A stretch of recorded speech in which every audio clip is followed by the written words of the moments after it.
Sando felt his heart pounding painfully in his chest. He could not move. He could not think. The sheer terror of what he had nearly escaped chasing him like a phantom, unimpeded by the now sealed door. He barely had the time to draw in a couple more ragged breaths before he cried out in raw terror, the sudden scream torn out of him by the equally sudden appearance of the Imperial's blade.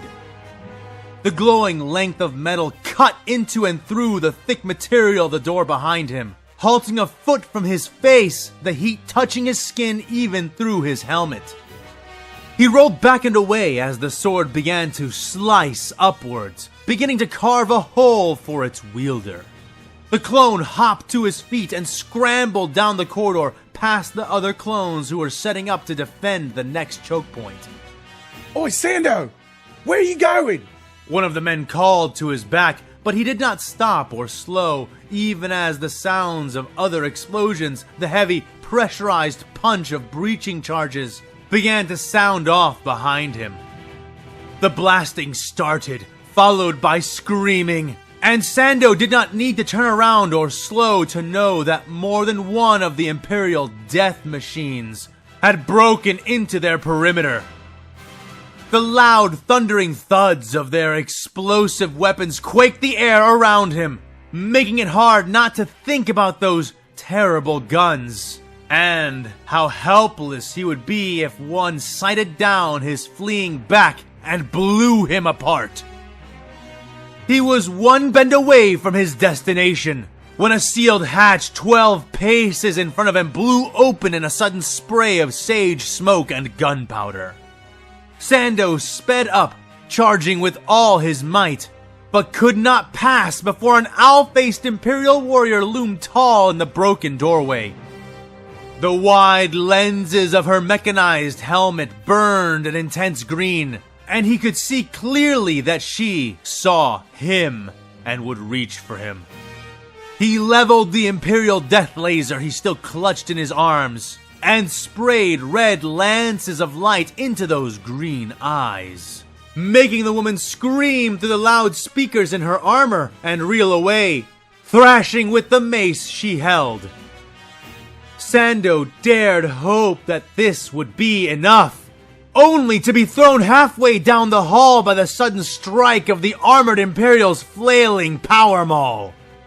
He groaned, stumbled up to his feet, and then fell again, dropping his gun.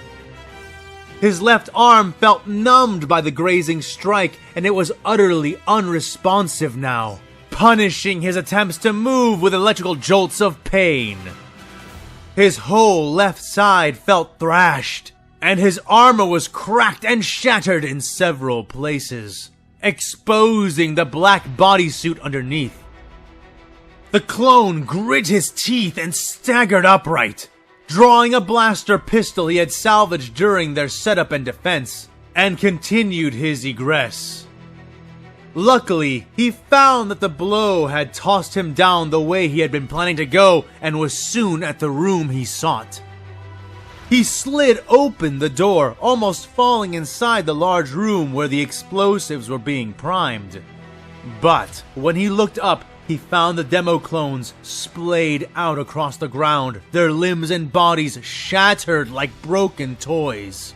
And standing over the ruin of his men stood 5 towering women, all garbed in the same encompassing armor as the ones killing his men even now. They met his gaze and crouched, milliseconds away from a forward lunge when Sando snapped out his blaster. He managed to fire just faster than they could leap, his bolt sailing past them and into the demo charges which were heaped against the wall. The resulting explosion threw the clone back, tearing his gun out of his hands and ripping him away from the world of the waking for several moments. When he came to himself, he found that he could hear nothing and see little. Gray, wispy dust fell all around him, and he found himself half buried in detritus. He scrunched his sweat-laden face tightly as a terrible aching poured over him, molten and fresh. His entire body, particularly his left arm, was ringing like a painful dirge, making his attempts to rise blindingly agonizing. Not that there was much to see in the gray mire which surrounded him. He somehow found his feet, and not a moment too soon, as he saw but could not hear the shifting nearby piles of metal debris. Out from them rose the armored form of the Imperials, still alive in spite of everything, and the sight of them kicked Sando back into alertness. He struggled and stumbled as he made his way past their reorienting forms, limping out of the dust and grit which hung around him. There was a loud, horrible ringing in his ears, like a metallic ping which never ended or lost strength.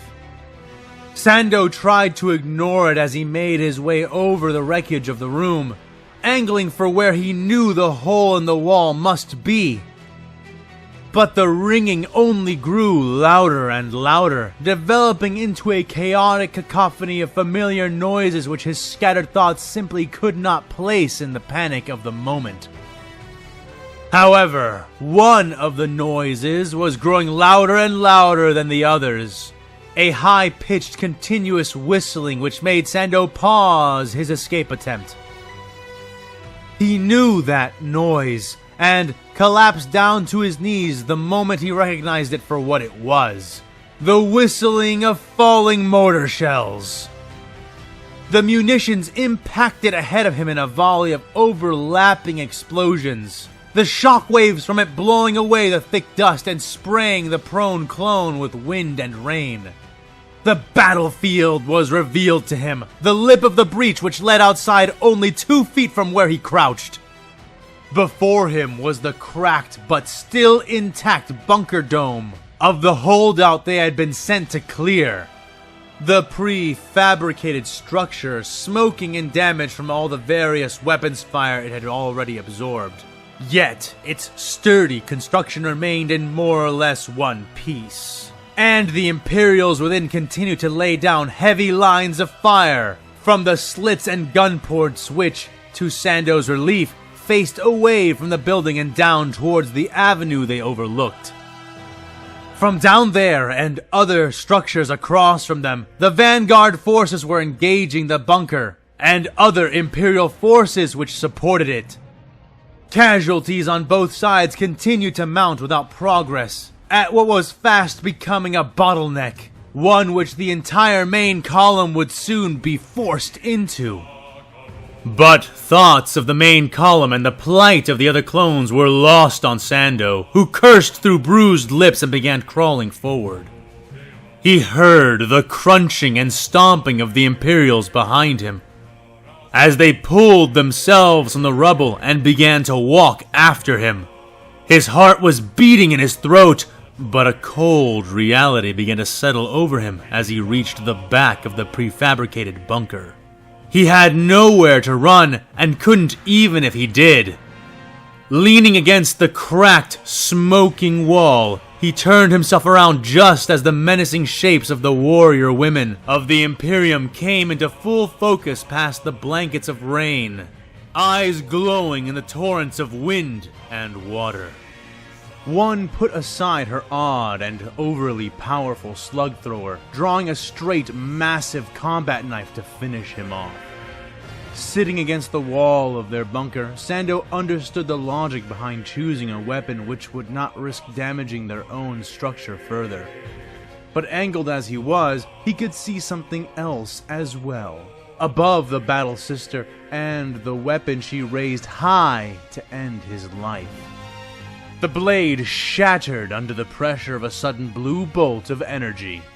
The sisters present wheeled about, shielding their lenses from the sudden rain of blaster fire which began to fall onto them.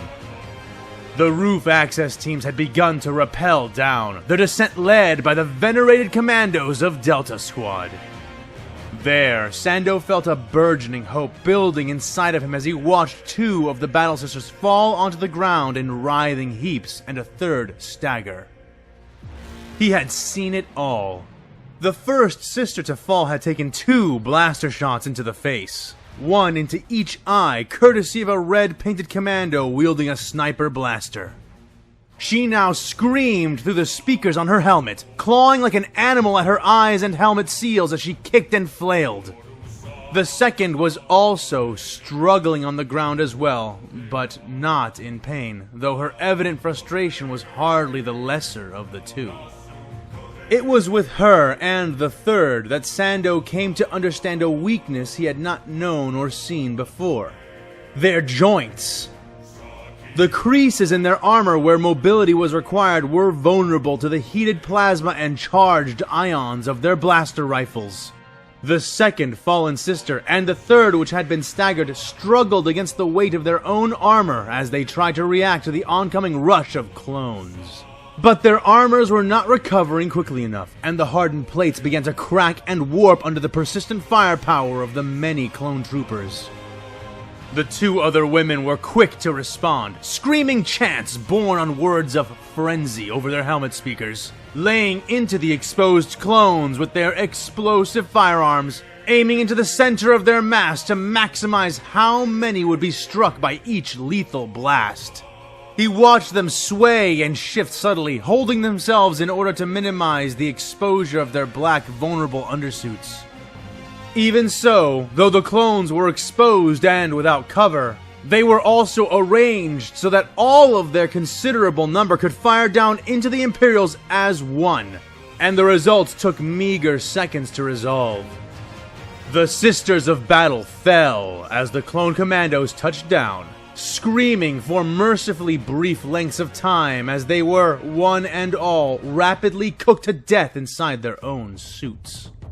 Not one retreated, not one even attempted to escape their fate. And Sando saw it all.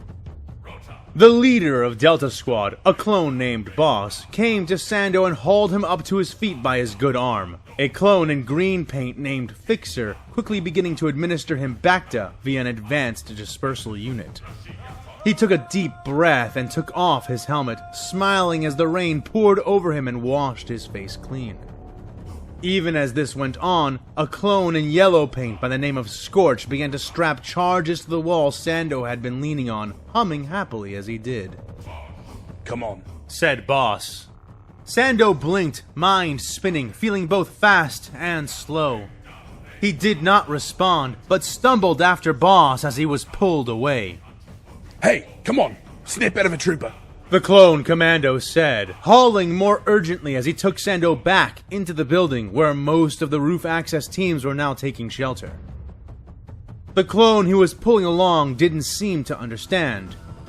Sando was still just processing the fact that he was alive and standing, still here, still part of the world around him. And the rush and then calm from that sudden Bacta infusion made everything feel surreal. His heart felt odd in his chest. His skin was both cold and warm in distressing alternation. Boss, he's not taking the infusion well.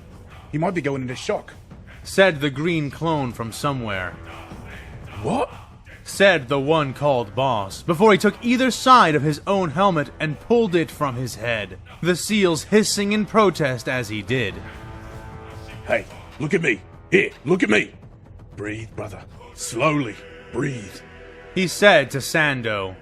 They were behind something now, the lip of a broken wall, rubble crunching beneath them as they and many other clones kneeled and hid from the blast they expected to come. Sando realized for the first time that he was hyperventilating and nodded numbly to Boss, trying to slow his breathing, recalling his training. 4 seconds, breathe. 4 seconds, hold. 4 seconds, release. 4 seconds, hold. 4 seconds, breathe. What's your name? Boss asked. Sando. Sando told him through trembling lips. Good. Tell me, Sando, why they call you that? Boss asked, helping center the clone. Sando could feel the feeling returning to his limbs, could feel the trembling he had not noticed receding. His mind began to work again, given something distinct to do, given questions he could answer. Charges set and ready. Let me know when, boss. Called the yellow-painted clone. Blow him on a 3 count. Boss yelled back.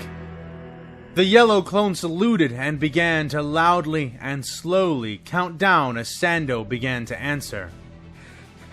It's from a Saiyan. We heard from Naboo. The explosion detonated, a ball of fiery light ripping open the back of the Imperial hardpoint with a thundering roar. Its concussive force distorted the rain around it, and the sudden light illuminated even the deepest shadows. And it was in that sudden illumination that Sando saw the shape of his terror. He grabbed Boss's sidearm, and the clone commando, blaster in one hand, helmet in the other, was unable to stop him. But Sando had not gone mad, and his purpose was revealed almost as quickly as the shots he snapped off. The clones spun to face him and the object of his aggression, raising rifles as the tall form of another Imperial stalked out into the open, now dark hallway. She was shrouded in incense smoke, which poured like fountain waters from 2 floating sensor skulls which hung suspended above her shoulders. The fearsome woman's armor was far more defined and ornate than that of the sisters the clones had already defeated, and was evidently far more powerful. The eye lenses of her helmet were smoking from the shots that Sando had put into them, and yet her armored face remained totally unharmed. She crushed rubble underfoot, grinding it to dust as she came closer. A halo of ominous light beginning to appear from over her ceramite shoulders. Sando could clearly see the emerald glow of many, many more eye lenses from many, many other sisters, following the wake of the first, shrouding the smoke-cloaked saint in an unholy green light. And with an ululating battle cry which trembled the steel around them, they poured out of the mouth of the hallway like flames from the jaws of a maddened dragon. And the clones began to burn.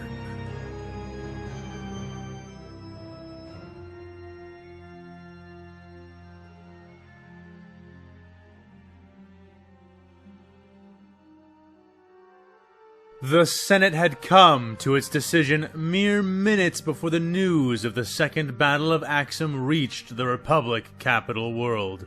The mere shock of it threatened to toss the entire legislative body of the Republic back into session. But this, Palpatine could not allow. While his proxies and puppets stalled the reeling senators, he sent his orders to the Republic fleet, through channels and sources he knew would be receptive to not only his own vast authority, but the message he bore with it. Technically, he could no longer issue orders of such magnitude unilaterally, as he was no longer the, strictly speaking, Supreme Chancellor of the Republic, though he still held the title. Thanks to the workings of the Senate, Palpatine was now required to coordinate and agree with their newly designated Supreme Commander. A man who, at this very moment, was not even present on the world in question. And so he had sent them the only order he could issue that would be respected by most who saw it. Your Supreme Commander is fighting for his life on the planet of Axum. Go to him! Recover him and inform him of his new position, before we are forced to choose his replacement, the old Sith had sent. As a result, the Republic fleet was assembling even as the first of the motions to reconvene were received. With that taking place, the Supreme Chancellor had reduced the effort and political capital required to dismiss those motions to a trivial sum. Yet, even so, he went even farther. He would not just deny these motions, but make a physical statement and rally his Republic with a proper showing of force. He stood before a thick set of transparent steel windows and watched as the sky above and around the rising deck of his vessel became crowded with the silver and gray wedges of his gathering armada. Like gripless blades, the titanic dagger-like ships rose in masses which cast deep, jagged shadows across the silver surface of Coruscant.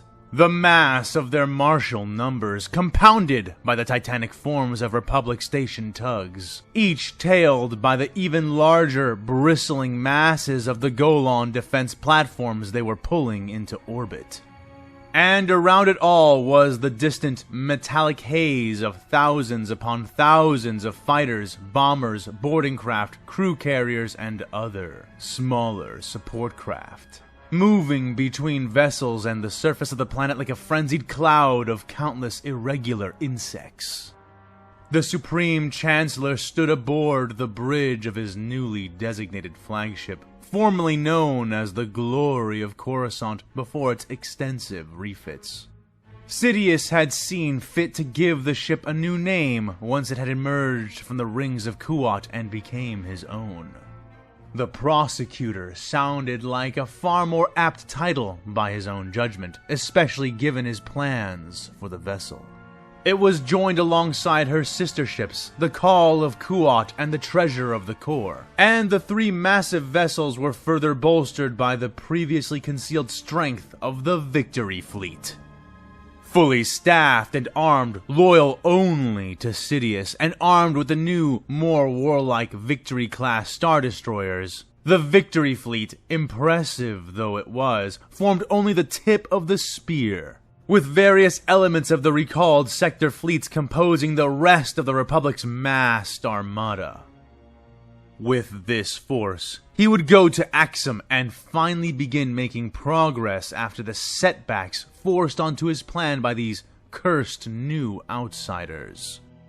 And, more than that, if his visions and premonitions proved true, then his departure would accomplish far more than what would be possible to perform at the location they would arrive at.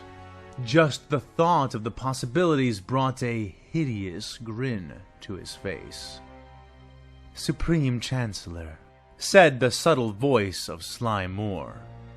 Palpatine did not turn right away, languishing within the glory of his power, feeling each ship, each clone, each war machine, as meeker men might feel their own hands and feet. And this was nothing, only his nascent power.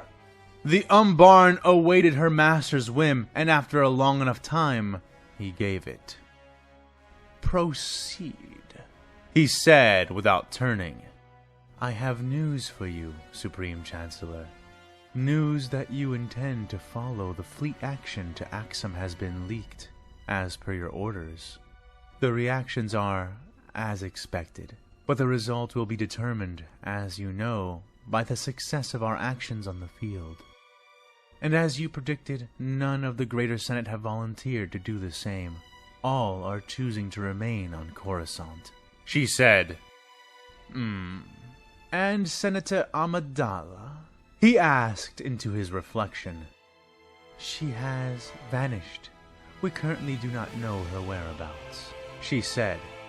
His smile lengthened. "Good. Is that all, Moore?"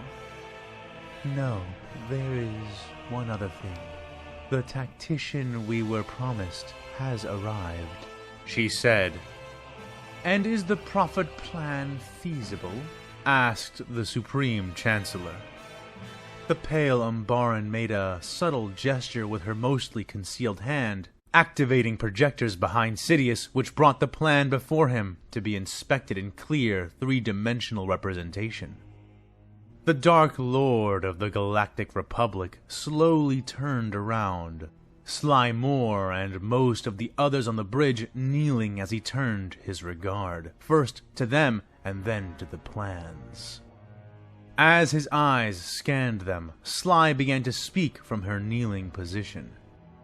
"According to the Kaminoans, the clone crews will be able to comply with these new, advanced maneuvers. They are eager to display the proficiency of their newest batches. Additionally, while they are somewhat uncertain about the performance of the new Victory class, they have guaranteed the technical capacity behind the Acclamators and Venators will be more than enough to meet the plan's demands. Palpatine felt his smile firming, cutting across his face. Good, good. I am pleased, most pleased, said the Sith Lord. His eyes gleamed on the darkened bridge, alight with the wraith blue light of the projectors and the deadly designs contained within. It was a beautiful plan, a scheme of simple, ruthless genius, and, just like the tactician who had brought it forth, it now belonged to him. It was time he properly revealed some aspect of his power to these arrogant outsiders, and teach them once more to fear the unknown.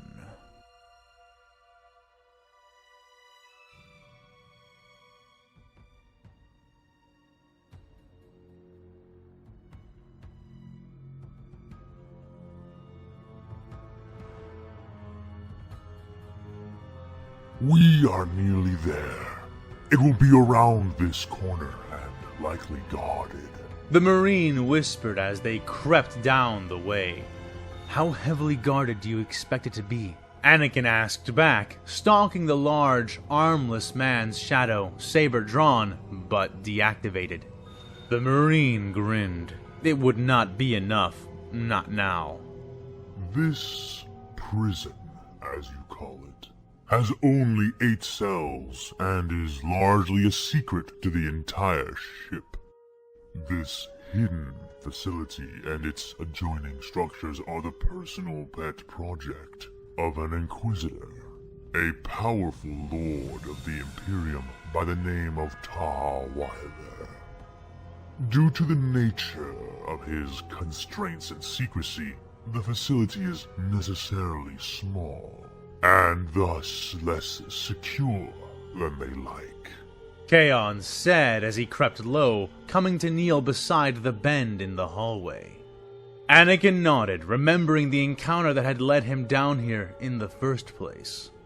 Coming down behind the renegade, the Jedi edged to his right until he could also peek around the corner. He spoke as he did.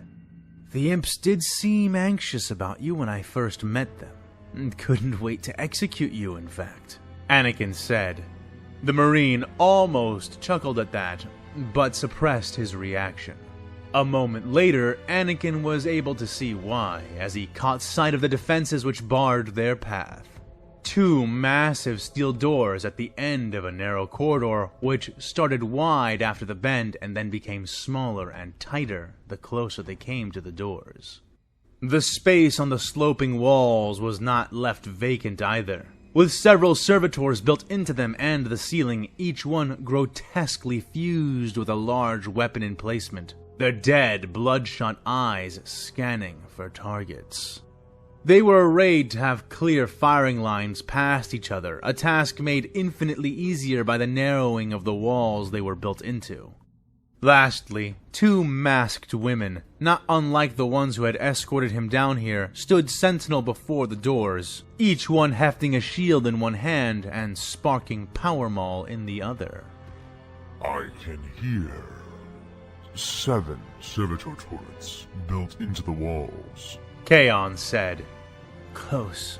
9, actually, with some really, really big guns, Anakin corrected. 9. It would be 9. Okay, Skywalker. Do the turrets look integrated, linked in with each other? The Marine asked. Anakin squinted down the hallway at them, trying to make sense of their grim construction. I'm not sure. How would I tell? Anakin asked him. Look at the way they are scanning and moving. They should be able to coordinate their Overwatch targeting around each other without a cease in movement. It's, how would I explain it? It's in the barrels of the guns. They won't ever endanger each other with crossfire. Anakin focused his eyes on those details, watching the black-armored droid men jutting from the stone walls, each mounted like a grisly display left out by some horror-vid hive of monsters. In spite of his revulsion, he did manage to notice what Kaon was speaking about, soon noting the unceasing pattern he had described and how it never endangered the other turrets. Yeah, I see it now. Yes, they appear to be integrated. I guess that means we won't be able to fool them into cross-firing on each other. Anakin said at length, Kaon responding with a soft, mirthless huff. True. Integration in that way is normally a good thing, especially within the shroud of their anti-psyker morass. Our minds would be unable to touch their primitive, unprotected demi-thoughts, but that shroud is not so thick as it was. Kaon elucidated. Do you think you could lift it? Now that I've reversed the polarity on those rods, you should be able to... Anakin started.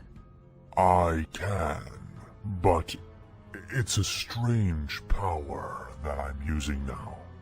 These amplifiers will work for us, but I'm uncertain for how long. Kaon admitted. Are you afraid they will switch back? Anakin asked, barely able to smother the dismay in his voice. Changing each of the rods into an amplifier had left him feeling completely drained, and he was less than certain he could even attempt that kind of thing twice. But Kaon shook his head. No, not at all. I am actually wary of the opposite. When I push against the anti-psyker veil, it puts a lot of strain on me. Normally, I could bear it easily and heal later, but I am in a less than pristine state. I am not sure how long my body can withstand these forces, said the Chaos Space Marine. So, in other words, Anakin began to say, you're not afraid that they will shut you down. You are afraid that they will burn you up, said Anakin.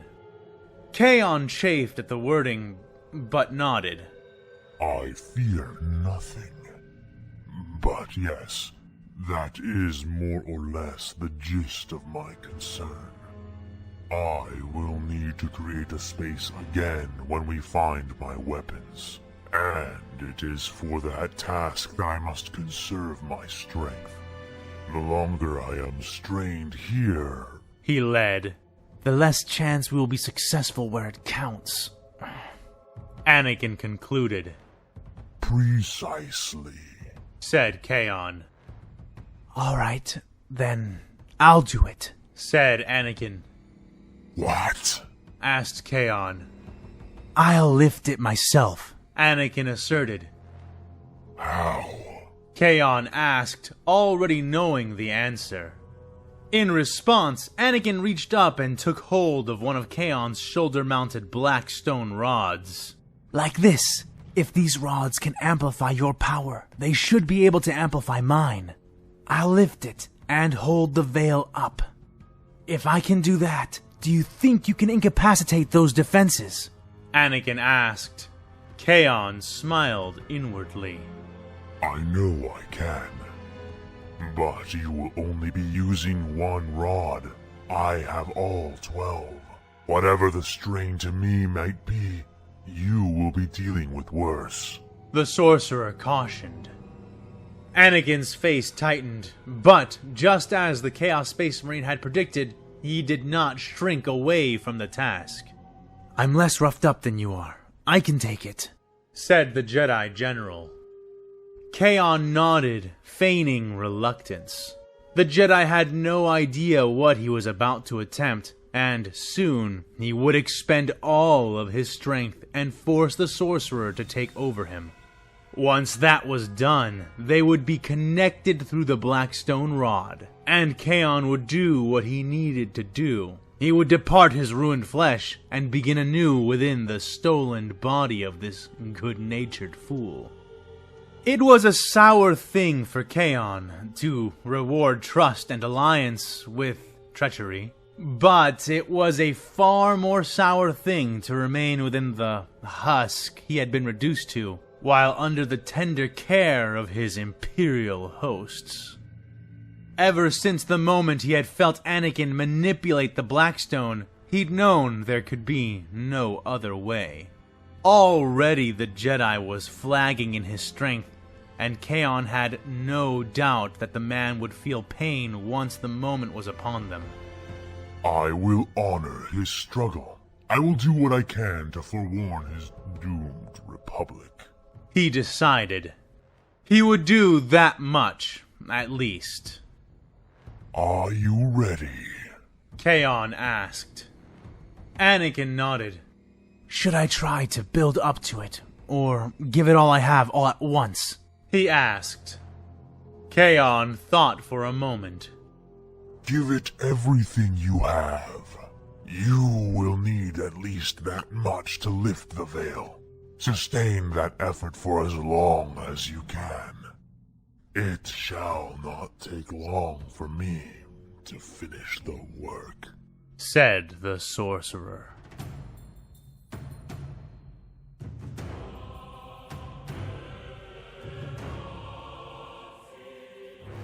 Jedi Masters Mace Windu and Jar Tapal braced as the now desperate Imperial charged in towards them like a speeder truck. Armor sparking around his disabled arm as the Marine whipped his empowered stave around his body, timing its rotation to the strike he would no doubt seek to deliver.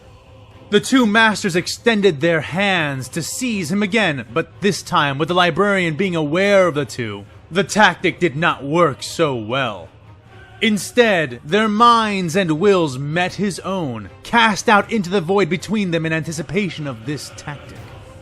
A brief mind war followed, Jaro and Mace's faces constricting in sudden, intense effort, time slowing and nearly stopping as the speed of bodies was replaced by the speed of thought. Their wills collided, and right away the Jedi moved to subdue the Imperial together. But the effort was for naught, for while two minds were ostensibly better than one, the brain they were attempting to grasp was lined with razors. Mace reached in for the thoughts of the attacking Marine and found himself in sudden quiet. 3 suns burning in an orange sky above him. All around him rose pillars of stone, reaching like buried fingers out from the sand around him. He was within an ancient half-buried arena, and he was bleeding. All the children corralled here were bleeding. They looked up at him, hollow eyes, hatred in every one. His hands hurt. They hurt horribly, a feeling echoed in many parts of his body. But he was hurting everywhere else because he had been struck everywhere else. His hands, however, did not hurt from being struck. They hurt from doing the striking. And the victims of it lay, breathless, strengthless, hateful, and afraid, all around him. Well done, boy, said a voice that was like thunder. A shadow stood over him, tall as a mountain, with glowing red eyes. An angel of death. It reached down, this thing of impossible size, shrinking itself, so that it could place something hard and warm in his blood-dirt-caked hands. A sun-baked blade, a bloody razor. Now, finish it and be chosen. Cut your earthly bonds and ascend in the Emperor's name. The mountainous angel commanded. The boy's hands were trembling, shaking, but then there was a sting on his neck, the bite of a needle from behind, and his sore muscles stilled. His pain receded somewhat, and his strength returned. He turned his eyes down, looking away from the angel and instead casting his sight upon the pathetic, dirty children all around him. In the past few months of training, they had become everything to him, and he had become one of them. An aspirant, a challenger, a destined child. They had struggled, starved, and worked together, completing challenges, overcoming other groups, and finally arriving here at this place. Here, he and his family of a dozen had been forced to fight, bare-handed, until only one could stand.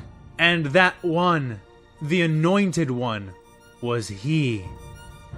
A warrior of the Emperor has no family but our Heavenly Father and others who are chosen. They are not chosen. The Titanic Marine told the boy. You cannot ascend as long as they chain you here. The boy who would be Saffron, the boy that was Mace Windu, nodded up at the Angel of Death. He raised the stained blade in both hands, letting it split the sun with its shadow. A shadow blacker than anything he'd ever seen, blacker than any sleep he'd ever had. And without further words, the boy began to cut.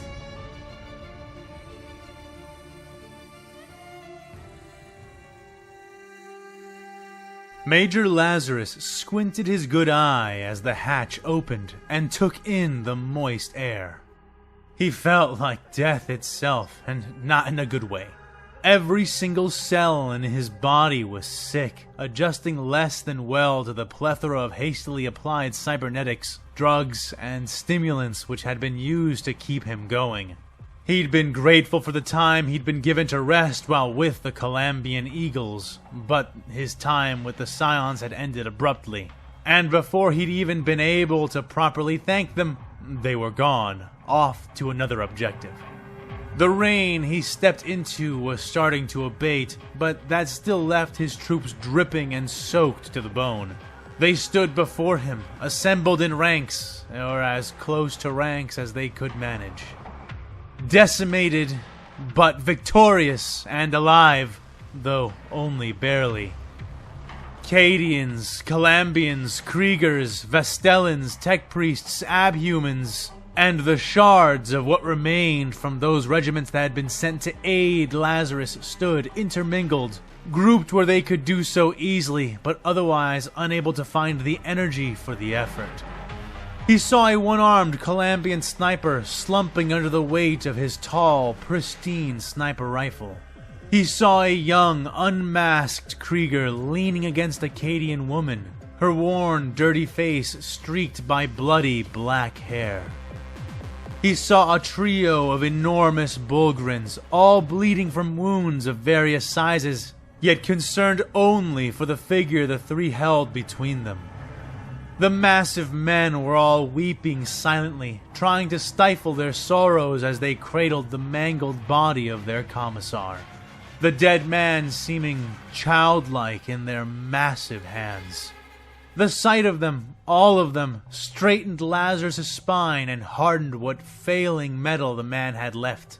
He had no right to stand before them with a slouch. No right at all. At his side was the Sister of Battle who had accompanied the penitent engine, the least scathed of them all, yet bearing her own notable damage, most of which she had sustained during the descent from the park. He knew not if she felt the same way he did, or simply had enough faith and vitality contained in her armor to hold her up even now. But she strode with a surety and purpose which made it seem as though, to her, nothing was amiss. He wished he could have that faith, as he stood before his soldiers and snapped around to face their same direction, waiting. They stood inside the smoking walls of the basilica, at last returned from whence their mission began. In spite of this, Lazarus had the creeping suspicion that their work was far from done. Still, he closed his eyes as much as he could and listened.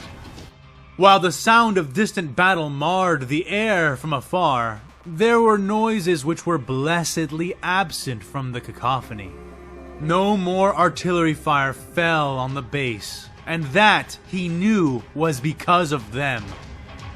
His eyes snapped open as the large gates before them creaked and swung wide, watching as the Commissar Captain stepped through, surrounded by a large cadre of guards, and the buzzing crowd of his war staff. The unofficial major swallowed hard as he watched the red and black-garbed man approach, an air of authority whirling about him, akin to a tyrannical storm which he wore like a vestment of his office. If Lazarus could have stood any straighter, he would have. "Sergeant Lazarus," Commissar Shadrick said as he approached. Lazarus snapped a proper salute, nearly averting his eyes as they met the hard spheres of his superior. Already the man had made a point of re-establishing Lazarus' standard rank, something which both terrified and relieved the man. "Yes, sir," he said. "I've received a briefing on what happened. You will be debriefed at a later date and receive your punitive hearing afterward," the Commissar said. "Yes, sir," Lazarus responded. There was no other answer to give. "Punitive hearing?" asked the sister standing beside Lazarus. "Why would he be subject to such a thing? We accomplished our objective, as you can see. We can stand here and converse in the open only because of his efforts," she added. The Commissar glared down his nose at the woman, but did not respond to her, instead continuing. "Captain Velix will take command from here. For the time being, you are to return to your squad and resume your sanctioned duties." The Commissar looked to his left and waved forward a prim female officer from his cadre, who saluted and then took her place beside Lazarus, effectively replacing him as she saluted. A plethora of bizarre emotions wormed through the Calambian man in those moments, and he faltered, remaining stiff in response. "Is that clear, Sergeant?" Shadrick asked a moment later. "Sir, yes, sir!" Lazarus snapped off, though before he could turn to do as ordered, the sister beside him interjected again. "Are you hard of hearing, Commissar?" "I am certainly hard on those who make me repeat myself," she said. At this, the Commissar did turn to regard the woman, eyes narrowing in his thin, sharp skull. "And you are?" he asked. "Sister Superior and Legatine Novitiate, Lorraine Zara Syed," she said. Lazarus felt his eye bulge in his skull. A Legatine Novitiate! He had snapped orders at a Legatine Novitiate? His subtle desire to step back into his old rank and vanish into the guard tripled in that moment, and he felt a cold corpse sweat start to stain his skin, looking between the fanatic and the Commissar, and wondering which one of them would kill him first if he could not make good his getaway. Shadrick raised an eyebrow, affecting a mildly impressed expression at the discovery, while the sister continued to glare through the lenses of her power armor.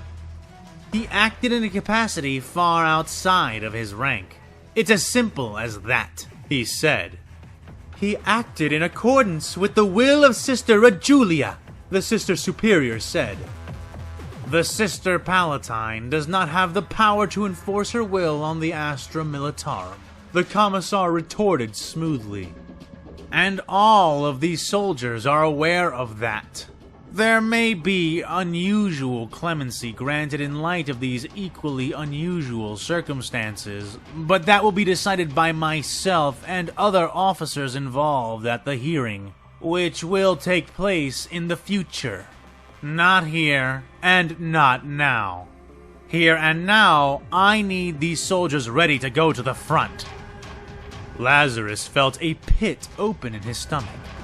To the front? As in, the front line? He looked back at the soldiers behind him, half already beginning to look horrified as the overheard conversation sank in. "That is absurd," said the sister, voicing the dissent within his own thoughts.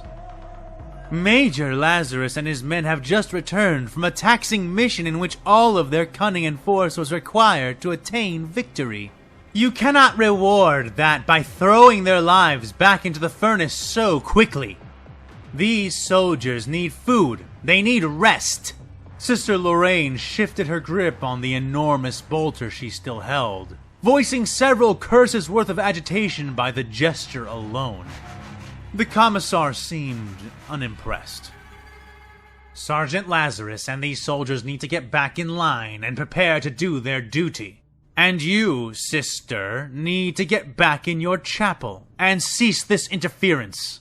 I don't care if you're the Emperor-blessed Canoness herself. This is my command. These are my soldiers. And my decisions are not up for discussion. Begone from here. We've no more business. Lazarus, what are you still doing here? Back in line. Shadrick snapped, his voice never rising past a certain octave. I will not!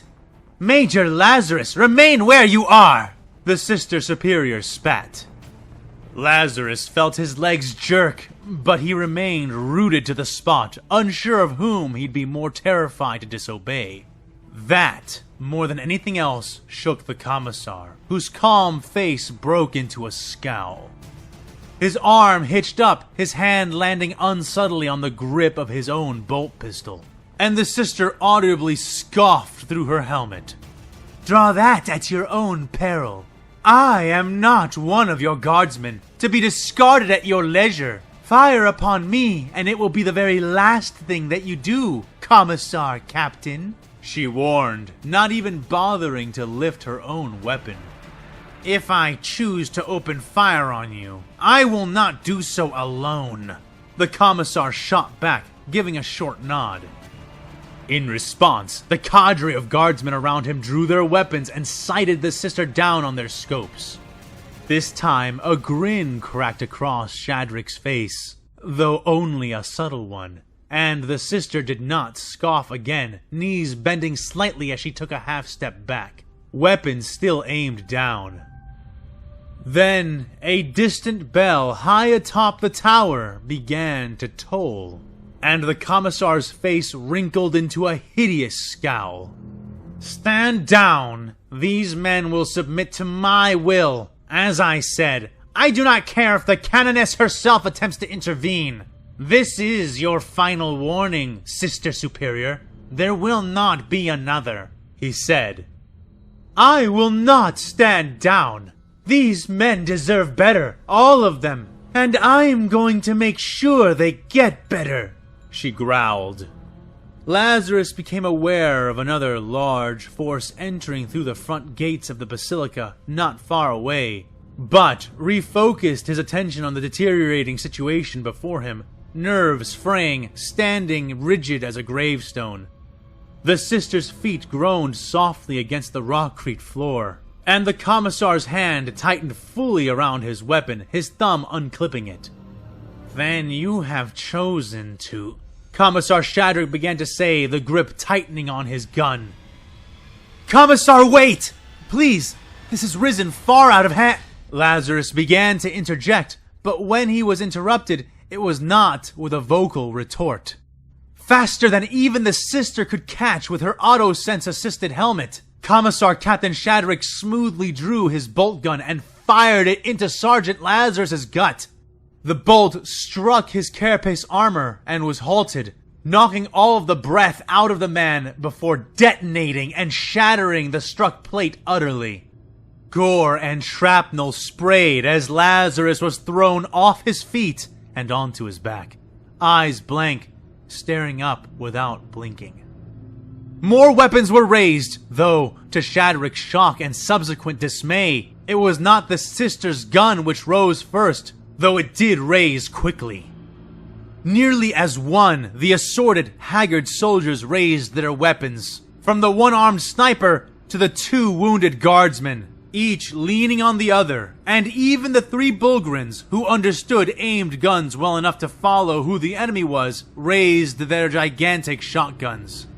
Flat-barreled Ripper guns, slick las guns, and countless ballistic weapons yawned before the Commissar and his cadre, their 30-plus guns suddenly dwarfed by thousands of firearms. A single-armed Cadian medic scrambled forward, working with the aid of another soldier to staunch the bleeding in the former Major's chest as the Commissar, Sister Superior, and surrounding warriors were drawn into a brittle standoff. "This is..." Shadrick began to hiss, only to be cut off by the Sister Superior. "Measure your next words very carefully, Commissar," she warned a divine ceramite statue, the maw of her bolt gun aimed directly at his chest. "Accuse a daughter of the Emperor at your own peril." He grit his teeth, veins pulsing in his head under his tall cap. "You cannot win this," he hissed. "Neither can you," she shot back.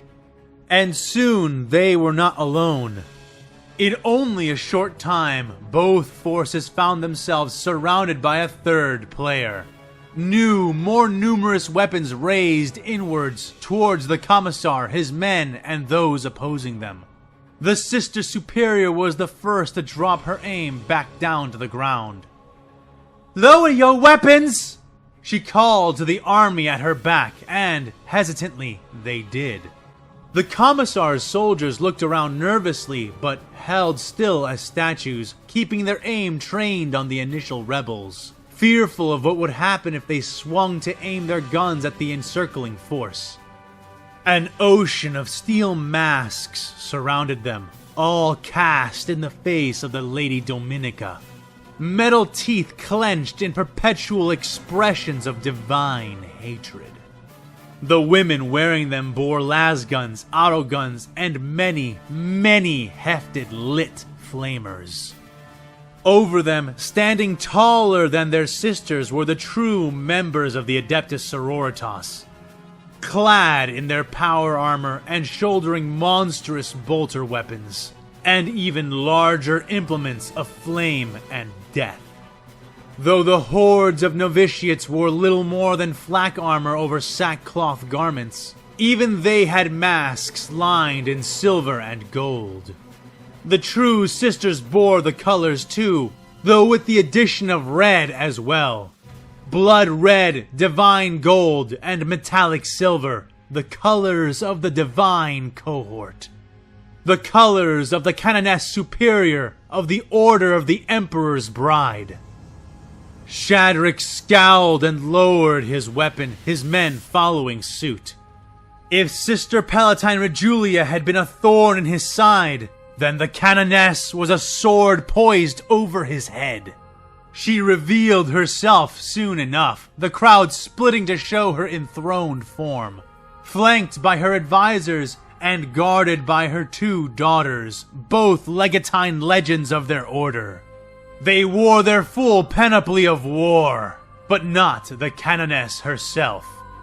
Nearly 400 years old, she was a withered figure, wrapped in white robes with gold trim and wearing a serene mask bearing the Emperor's own face, eyes closed, as if asleep, but only barely.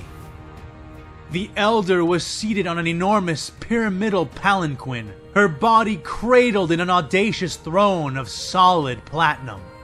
Inscribed upon the throne were many words, each artistically rendered into its grand design, formed mostly into the shapes of bones, skulls, and swords. Faith, duty, honor, law, victory, and wrath. These words, among others, were predominantly displayed on the gargantuan seat, and the symbolism was not lost on Shadrick.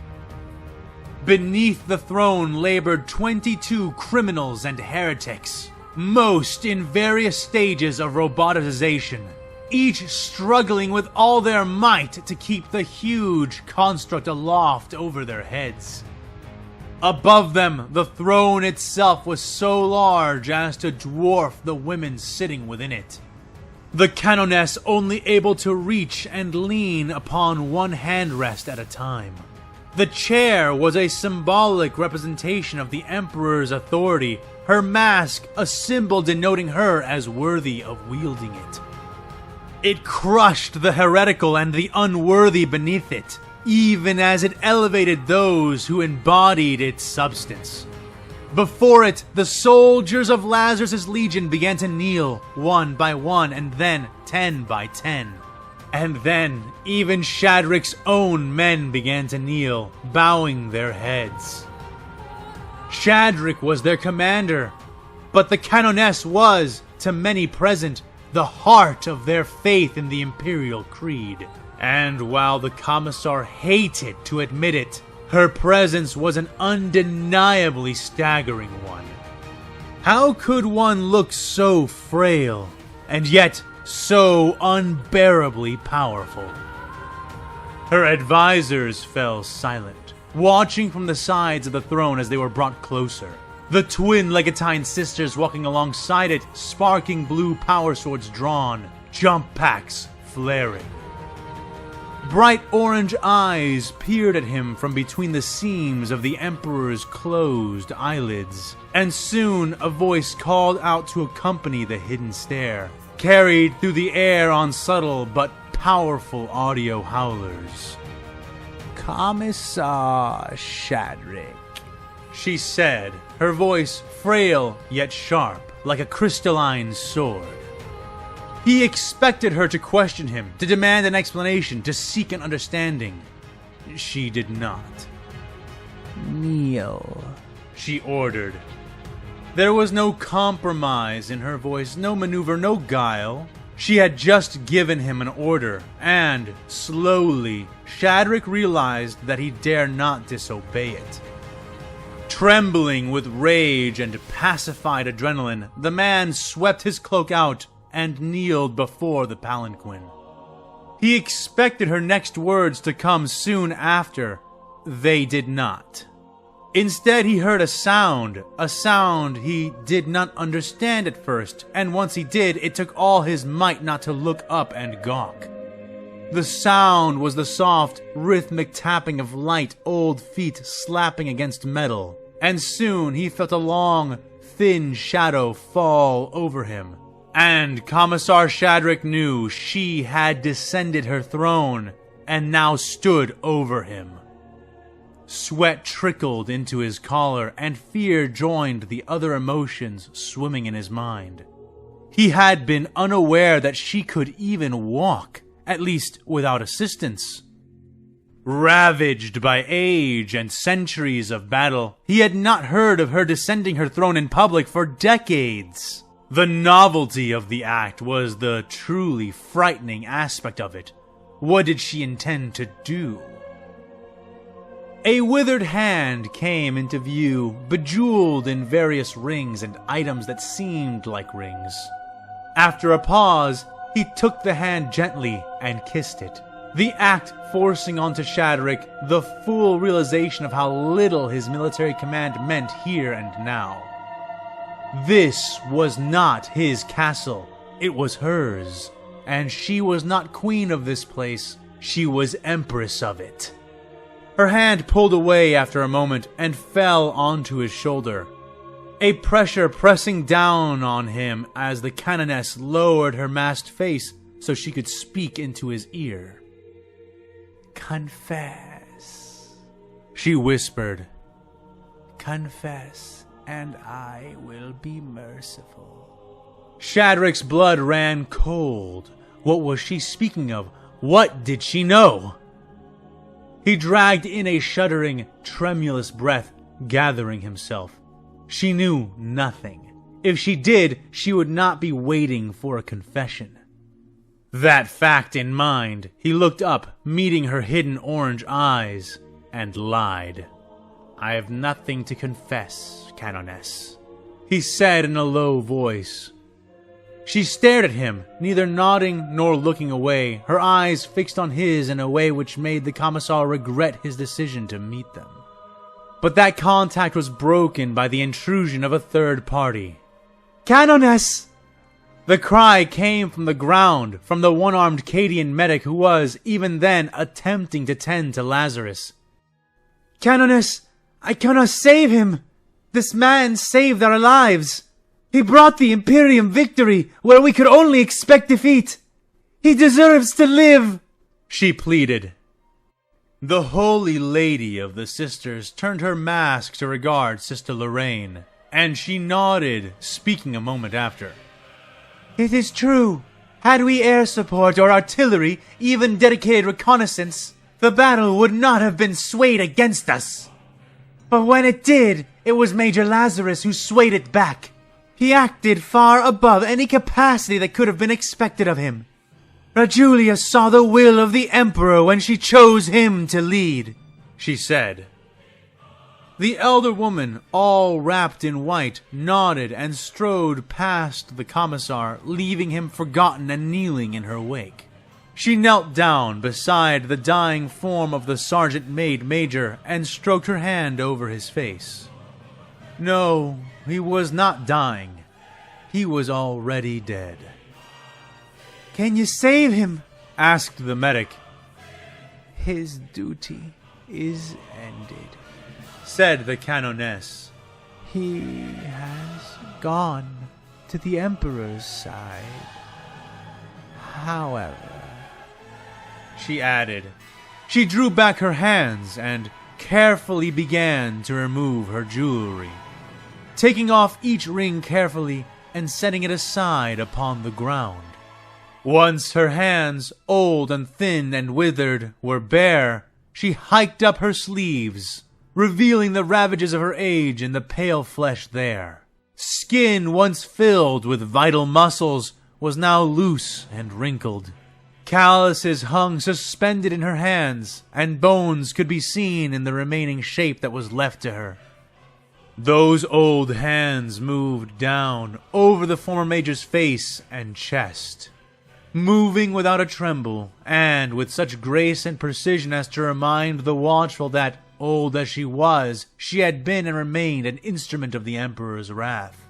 Her thin fingers reached the gore and pooling blood of his stomach, and sank into it, red grime speckled with shards of ceramite frothing forth from the act. And then there was light. A golden radiance filled the air around the canoness like a floating mantle of starfire, moving in the space around her like a fiery ribbon suspended within water. It wound around her gradually, making its way down into the lifeless man beneath her hands. His body jerked, and Lazarus suddenly found focus in his eyes, gasping and then screaming on the ground, arms and legs twitching wildly. She did not stop, forcing more of the light into him, slowly removing her red-smeared hands until finally she was clear of his body, and the light ceased to shine. Like a prisoner released from electrocution, Lazarus fell limp, panting raggedly, confused, yet alive. The soldier beneath them reached out blindly, and she took his large, gloved hand in her own bony fingers, squeezing his hard enough to get his attention. He gazed up at her masked face in open awe as she began to speak and to stand. "Rise again, worthy servant of the Emperor. Our Lord and Master will not have you come before his final war on such disgraceful wings. I give you back not your life, but your death. I hope it will be better spent this time. Now, return to your place, Major. I will have use for you in the defense of my basilica." And then, as if what they had all seen was not enough, she pulled tight on his arm and helped him rise to his feet. A sight which beggared reality nearly as much as her denial of Lazarus's death had. She then extended a red hand towards one of her daughters, who came forward quickly, gently taking her mother's arm and supporting the woman. Doing so just in time, the Canoness slumping against her as though she had narrowly avoided a collapse. Cheers and prayers began to fill the air then, each one a call of outright mockery in the mind of the humiliated Commissar, who still, even then, knelt where he had been placed, his earlier bluff reduced to ashes in his mouth. In spite of the new noise, he could still make out the Canoness's voice, loud and strong just moments before, now sounding haggard and weak.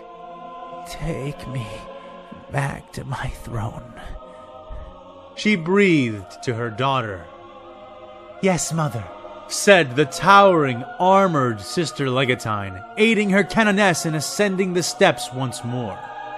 But as they passed Commissar Shadrick's kneeling form, the Holy Elder spoke once more. Just loud enough for both her and the Commissar to know he had heard. "Commissar, Captain, you are dismissed. Make preparations and leave my basilica at once."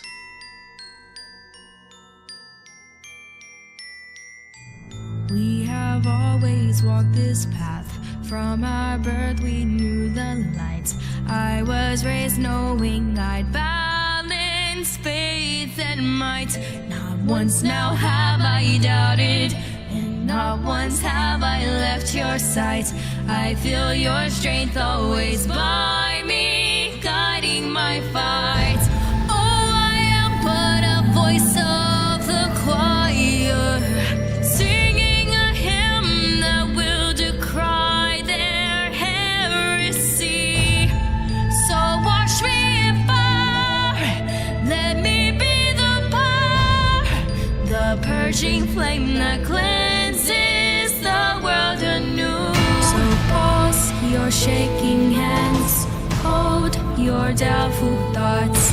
When faith is placed in something bigger than us, no longer a call, no one is but a part, united as a whole to sustain his wrath. We shall not forget the place from whence we came, blinded by the false light and walked on paths astray in the rain of blood, where our hearts, our bows were made unto the grace of the saints.